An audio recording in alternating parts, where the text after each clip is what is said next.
Et oui, nous vivons dans un monde où on n'analyse plus rien. On a peur de ne pas être dans le politiquement correct. Le vaccin, ça sauve des vies. Et j'étais d'accord avec vous. Mais depuis quelques semaines, je doute de plus en plus. Et je vais vous exposer cela à travers cette vidéo. Il y a encore un an, le vaccin anti-Covid protégeait de la contamination et des cas graves. Personne ne pouvait en discuter. Ou plutôt, on te laissait pas le choix. Tu étais censuré, mon gars, et tu pouvais même perdre ton taf et tes privilèges de société.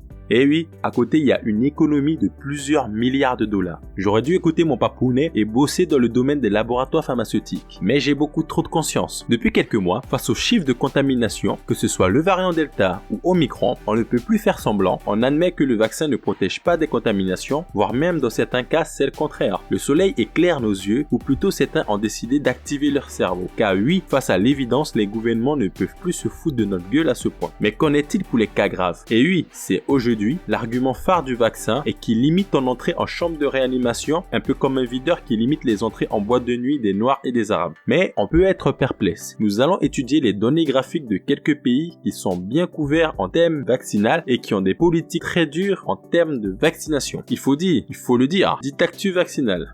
Les États-Unis, et oui, les vaccins sont arrivés au monde en janvier 2021. Mais les États-Unis ont commencé à être massivement vaccinés à partir du mois de mai 2021. La période de mi-décembre à mi-février 2021 correspond à la vague la plus meurtrière aux États-Unis pour une moyenne de décès de presque 3000 morts durant 2 mois. Et oui, on était dans les ravages du variant Delta et personne n'était vacciné. Mais comment se fait-il que quasiment 1 an plus tard, il y ait autant de morts sur de plus longues périodes alors que 90% de la population adulte est vaccinée par 2 doses et 75% de même 3 doses. Depuis la mi-septembre 2021 jusqu'à aujourd'hui, on est à une moyenne de plus de 2000 morts. Cela fait 6 mois que les Américains vivent une longue vague extrêmement meurtrière. Il est de bon dos de rejeter la faute sur les non-vaccinés, mais il faut être extrêmement de mauvaise foi et vraiment très con pour le croire. Comment une période où une grande majorité des adultes sont vaccinés, on a même plus de morts que dans les périodes où personne ne l'était. Le vaccin est censé te protéger à 90% de la mort face au Covid.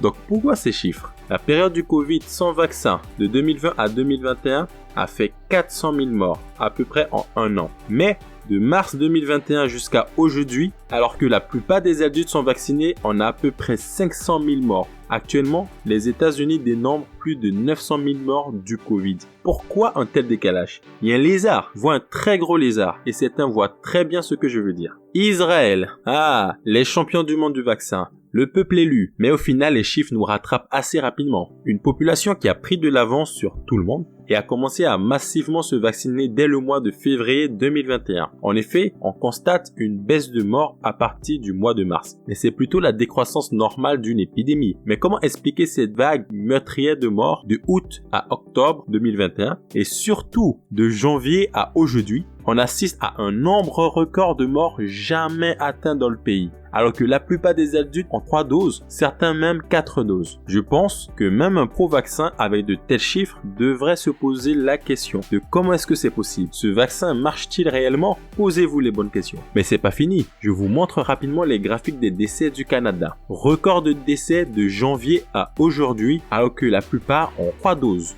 Regardez les chiffres du Danemark. Actuellement, record de décès et tout le monde est quasiment vacciné. Mais les vrais records aujourd'hui, ce sont les bénéfices des laboratoires Pfizer qui sont tellement dans l'euphorie de l'argent qu'ils veulent vacciner en toute urgence les moins de 4 ans aux États-Unis, alors que le risque Covid de cette tranche d'âge est de 0. C'est juste abominable. Mais jusqu'à quand certaines personnes vont être endormies? Certains acteurs de gouvernement sont de vrais criminels sans aucune morale. Et je n'oublie pas le nouveau venu sur le marché, les pilules anti-Covid de Pfizer, qui n'est certainement que du vent vendu à prix d'or. S'ils sont aussi efficaces que les vaccins, autant vous acheter un paquet de dragibus à la place. Après, si t'as envie de te faire des couilles en or, tu sais avec qui te rapprocher. Pfizer, Moderna et bien d'autres. Les protecteurs du monde. Ils viennent de faire de ce monde un vrai film symbolisant une dictature planétaire. Pfizer, c'est un peu l'équivalent du laboratoire Umbrella de Resident Evil. Après bon, chacun fait ce qu'il veut. Enfin pas vraiment, puisque dans pas mal de pays occidentaux, on t'oblige à te faire vacciner. Même la Russie qu'on décrit comme dictature depuis mon enfance, le vaccin n'y est pas obligatoire.